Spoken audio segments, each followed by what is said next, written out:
folks, this is one of our outboard engines for the Kinsman, currently on Wemo in the yard.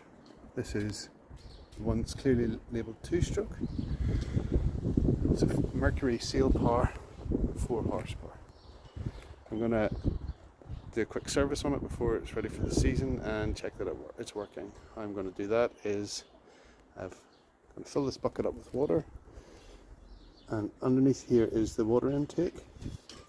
Goes it through the engine to cool it and out through the telltale.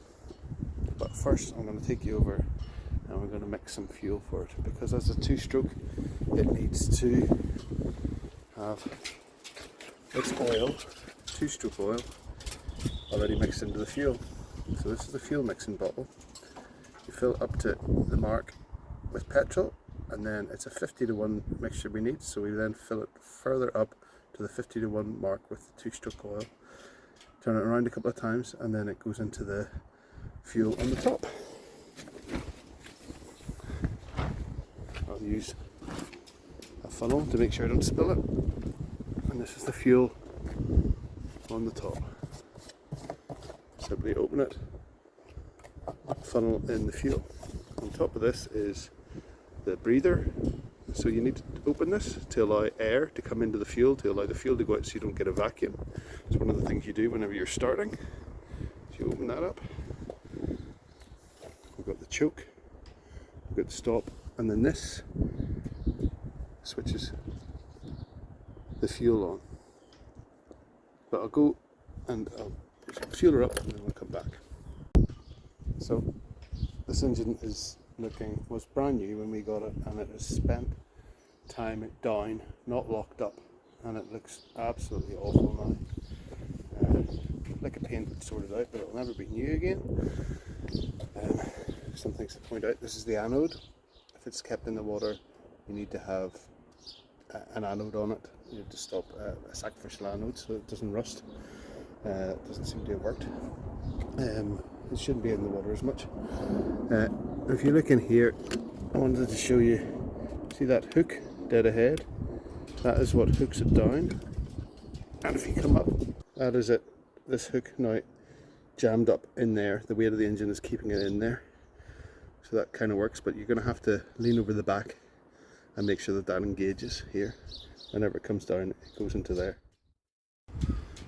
So starting one of these engines. First of all, breather cap open.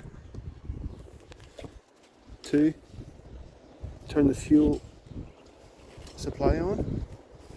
3, choke out. Check that we are in neutral, because it won't turn. This won't pull if you're not in neutral. Align the arrows. The arrow sticker seems to have been blocked off, but we'll try it straight up there. And then good solid pull.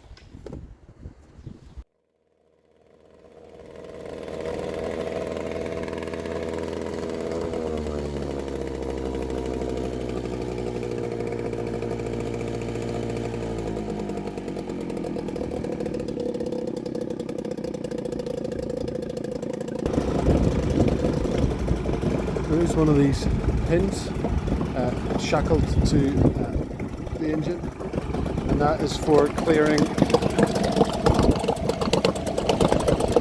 the telltale if necessary.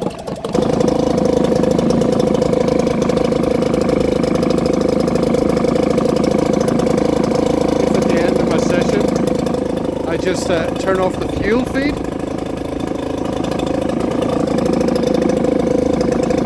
then the rest of the fuel that's already in the gubbins.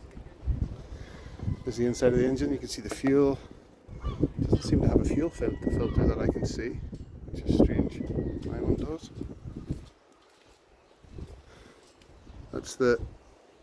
This is where the spark plug.